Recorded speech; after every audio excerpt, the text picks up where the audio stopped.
인수공통 감염병 관련해 가지고 우리가 지금 최근에 이제 코로나19 바이러스 나타났잖아요. 코로나19 바이러스는 이제 처음에 중국에서 박쥐 때문에 생긴다고 이제 밝혀졌죠. 박쥐를 사람들이 우리나라나 이제 다른 나라는 안 먹는데 중국은 이제 책상 외에는 다 먹는다고 그러거든요. 그래서 모든 동물들을 다 먹기 때문에 중국에서 이제 이렇게 시작이 됐는데, 그래서 코로나19가 지금 전 세계로 퍼졌죠. 그런데 퍼지는데 이제 중국에 있었던 그 바이러스가 현재 아니에요. 그 바이러스가 변이가 돼가지고 전 세계로 이제 유럽에 간 바이러스는 처음에 이제 지금은 뭐 G형이니 H형이니 뭐 F형이니 이렇게 이제 바뀌었는데 L형이니 이렇게 바뀌었는데, 맨 처음에 이제 저쪽 유럽에서 연구한 어떤 과학자에 의하면 A형, B형, C형으로 이렇게 나눴었을 때 중국은 A형과 B형이 있었고요. A형과 B형 중에 A형이 많았어요. A형과 B형이 있었는데 A형이 많았는데, 미국에서 지금 발생하는 건 대부분 B형이고요. 유럽에서 발생하는 거는 대부분 C형이에요. 그리고 우리나라나 베트남이나 이런 동남아에는 대부분 A형이 지금 많은 상황이었는데, 지금 또 그것도 시기가 한 두 달, 세 달 지나기 때문에 또 많이 이제 바뀌었죠. 그래서 현재 이 바이러스가 백신이 나온다고 해도 이제 그 치료 예방 효과를 장담할 수가 없어요. 왜냐하면 계속 변이되고 있기 때문에. 마치 독감 바이러스가 이제 독감 백신을 맞아도 거의 효과가 없거든요. 왜냐하면 노약자들이나 어린아이들은 효과가 좀 있지만은 이제 청년들이나 장년층 이렇게 20대에서 60살 사이, 20살에서 60살 사이 사람들은 효과가 없습니다. 독감 바이러스 백신이. 왜냐면 그 독감 바이러스 독감에 걸린 사람 중에 한 절반은 백신 맞은 사람이고 절반은 백신 안 맞은 사람일 정도로, 그 연구에 보면 백신 맞은 사람 중에 50%가 걸려요. 백신 안 맞은 사람들 중에서도 한 50%가 걸린다고 그러면 그 효과가 없는 거예요. 맞으나 마나 하는 거거든요. 그러니까 코로나19 바이러스도 그럴 가능성이 많고요. 왜 그러냐면 변이가 되기 때문에, 바이러스가 계속 변이되고 있기 때문에 그렇습니다. 그래서 이 일이 굉장히 좀 심각하고요. 치료제가 빨리 나와야 돼요. 백신보다는 치료제가 나와야 되고요. 치료제가 이제 신종 풀을 때는 타미프루라는 치료제가 나왔잖아요. 그래서 이제 신종 풀을 때 그것을 극복할 수가 있었는데, 지금은 치료제가 빨리 나와서 해야 되는데, 치료제라는 게 보통 이제 한두 달 만에 나오는 게 원래 아니거든요. 원래 새로운 약품이 나오려면 5년 정도가 걸리는 거예요. 그래서 그런 절차를 무시하고 이제 미국 대통령이 이렇게 긴급하게 허가를 해가지고 미국 식의약처에서 정규 절차를 밟으려면 한 3년에서 5년 걸리는데, 그걸 이제 너무 긴급하고 몇십만 명이 죽으니까 지금 이제 몇만 명씩 죽고 몇십만 명이 죽고 그러잖아요. 전 세계적으로. 그래서 그거를 이제 긴급하게 내놓긴 했지만은 그게 임상실험을 통과하지도 않았고, 또 치료제라는 게 이제 어떤 급성실험, 악급성실험, 만성 독성실험을 거쳐야 되고, 그것이 끝나면 한 2, 3년 만에 그게 끝나면 또 임상실험으로 1상, 2상, 3상 이렇게 이제 인간을 통해서 사람에게 또 실제로 임상실험을 해봐가지고 문제가 없으면 그 다음에 시판하도록 이렇게 하는 게 그 스케줄이고, 그게 이제 어떤 프로토콜인데, 그걸 무시하고 지금 긴급하게 약품을 내놔야 될 정도로 아주 위급하다, 이렇게 볼 수가 있습니다. 이 신종 코로나 바이러스는 지금 현재 코로나 이전, 비포 코로나, 그 다음에 코로나 이후, 애프터 코로나, 그래서 BC, AC 이렇게 이제 그 시대가 바뀔 거다, 어떤 여러 가지 삶의 방식도 바뀔 거다, 이렇게 말하고 있습니다. 여러분 지금 우리 학교도 그렇잖아요. 우리 학교도 여러분 2020년 입학한 학생들, 지금 제 강의 듣고 있는 학생은 1학년에 한 명밖에 없는데, 2020년 입학한 학생들은 지금 뭐 선배들 얼굴도 못 본 학생들 많을 거예요. 입학식도 못 하고 말이죠. 뭐 이제 2학기까지 비대면 강의하면 축제도 못 하죠. 그 다음에 동아리 활동도 뭐 동아리고 뭐고 지금 뭐 있다고는 하는데 만나지도 못하고, 동아리 선배들 만나지 못하는 상황이고요.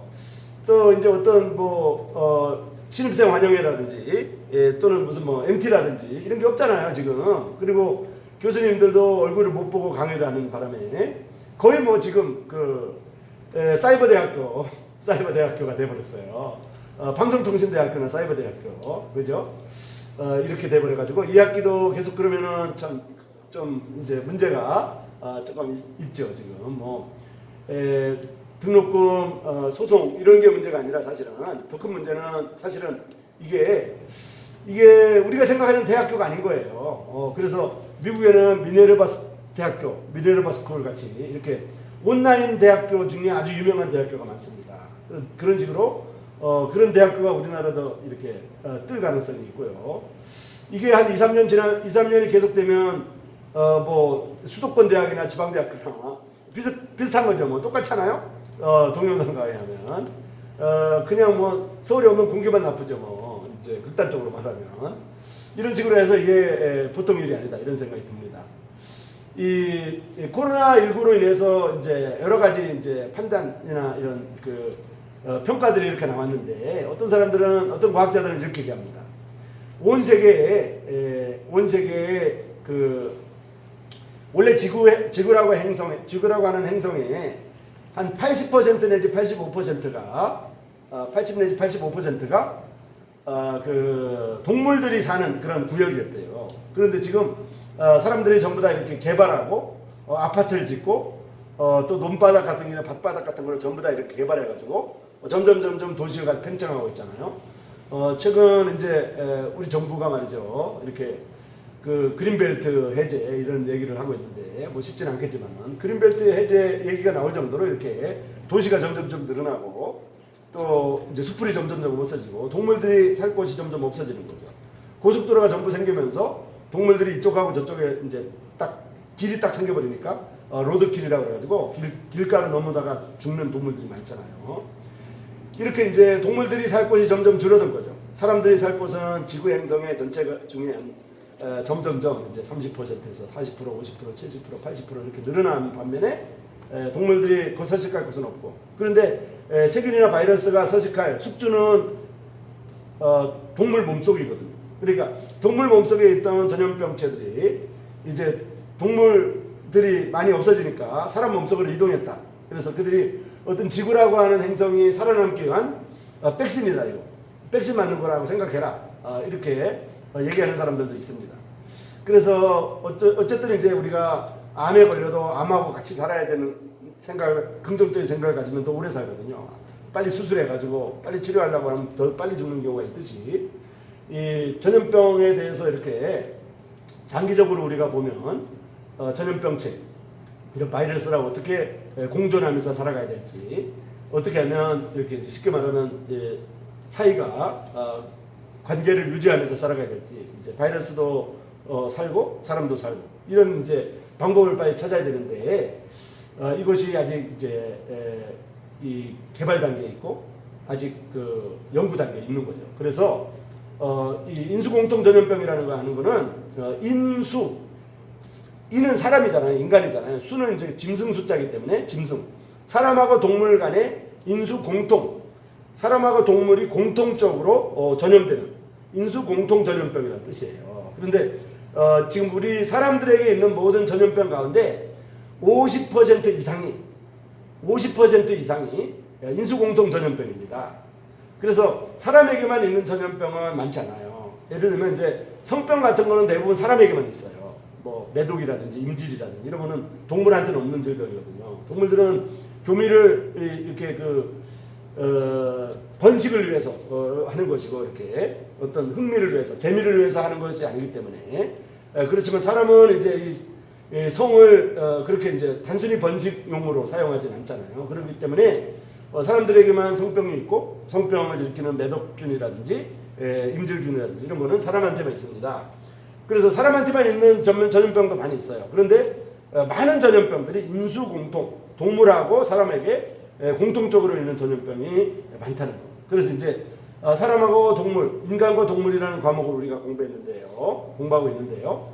이 마지막 시간, 마지막 차시에 우리가 이 부분에 대해서 얘기를 하고 있는 거죠. 그래서 이제 이 인수공통 전염병에 대해서 우리가 어떻게 하면 동물도 살고 사람도 사느냐, 동물도 살고 사람도 사는지 이런 문제가 지금 중요한 거예요. 그런데 중요한 거는 뭐냐면 만약 동물이 걸리면요, 동물이 구제역이나 조류 인플루엔자 여러분 아셨죠? 조금 전에 동영상도 봤는데요.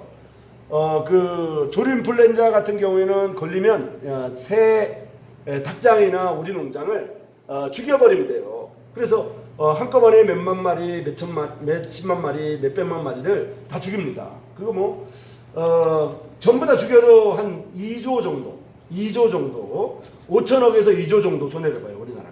그런데 2015년 메르스 때는요, 메르스 때는 사람이 전염병에 걸리면 어떻게 해요? 전염병 걸린 사람을 다 죽여버리면 될까요? 그럴 수는 없죠. 우리가 사람이잖아요. 전염병 걸린 사람을 죽일 수는 없어요. 구제역이나 조류인플루엔자 걸리면 구제역 걸린 돼지들, 구제역 걸린 소를 죽이면 돼요. 그래서 몇만 마리, 몇십만 마리를 죽였어요. 그래서 뭐 3천억, 5천억, 뭐 8천억 이렇게 손해를 봤거든요. 역사적으로 계속 우리나라가.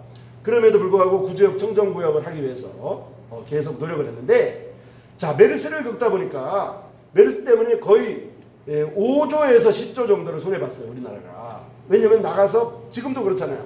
메르스 때 이제 식당들이 전부 다 장사가 안 되죠.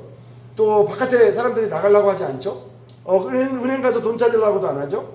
여러 가지 무역이 장애가 되죠. 그때는 병원 내에서만 일어났는데 그렇게 문제가 됐었어요. 그런데 지금은 장사고, 여행업이고, 항공사고, 무역이고, 모든 것이 다 거의 스톱되다시피 했잖아요. 그러니까 이게 계산을 돈으로 측량할 수 없는 거예요, 현재는요. 돈으로 측량할 수 없어요. 그런데 또 인플루엔자, 코로나19 걸렸다고 그래서 그 사람을 죽이는 방법, 동물처럼 죽이는 방법을 쓸 수가 없다는 거죠. 이러다 보니까 이게 이제 좀 다른 거예요. 동물에 대한 전염병 관리하고 사람에 대한 전염병 관리가 다릅니다. 동물들은 그 동물을 죽이면 돼요. 사람은 죽일 수가 없잖아요. 그러니까 이제 방식이 다른 겁니다.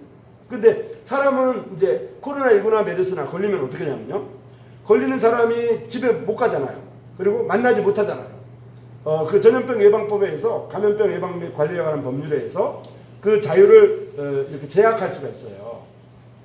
심지어 그 코로나19나 메르스로 걸려서 사람이 죽으면 장례식도 못 합니다. 가족들이 그 시체를 만지지도 못해요. 그냥 공무원들이 무조건 화장해야 돼요. 매장은 안 돼요. 화장해야 되고요. 장례식에 가족들만 참여할 수 있고요. 가족들만 참여를 할지라도 만질 수가 없어요. 이렇게 비참해진다는 거죠. 동물도 마찬가지로 이제 만질 수는 없지만은 동물들은 그냥 죽여버리잖아요. 그런데 이제 인간과 동물이라는 우리가 관점에서 볼 때 동물보호단체 이런 데서 구제역 걸린 소나 돼지를 죽인다고 동물보호단체가 와서 이렇게 데모하나요?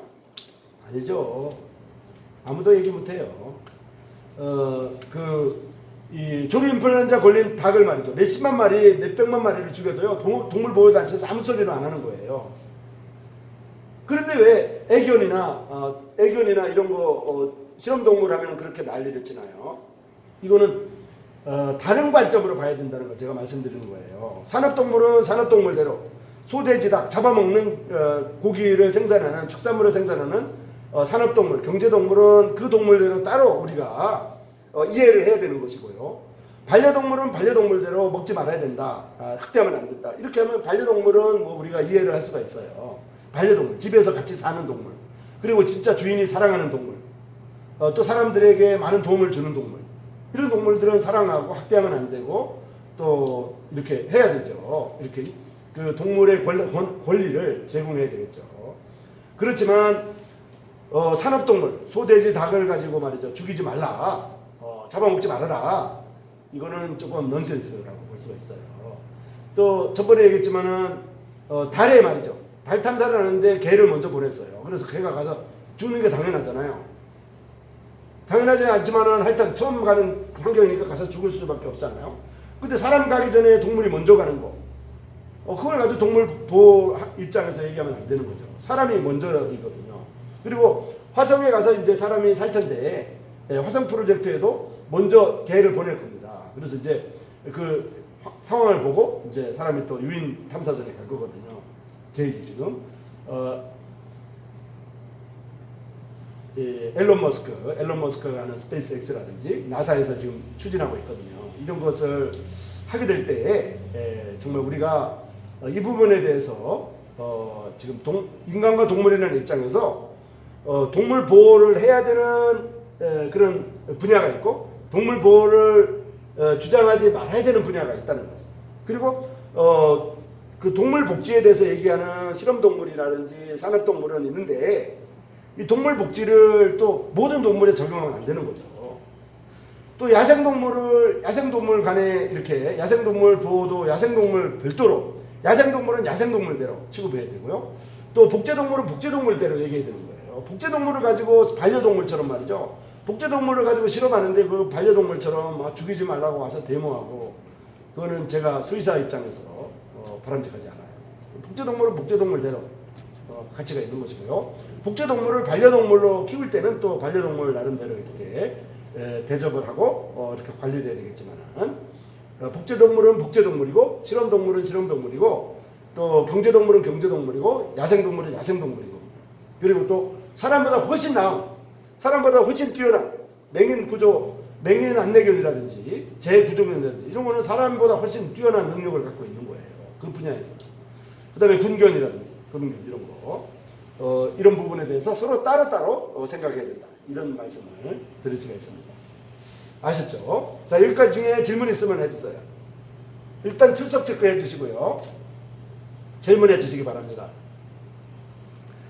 자, 인간과 동물 강의 중입니다.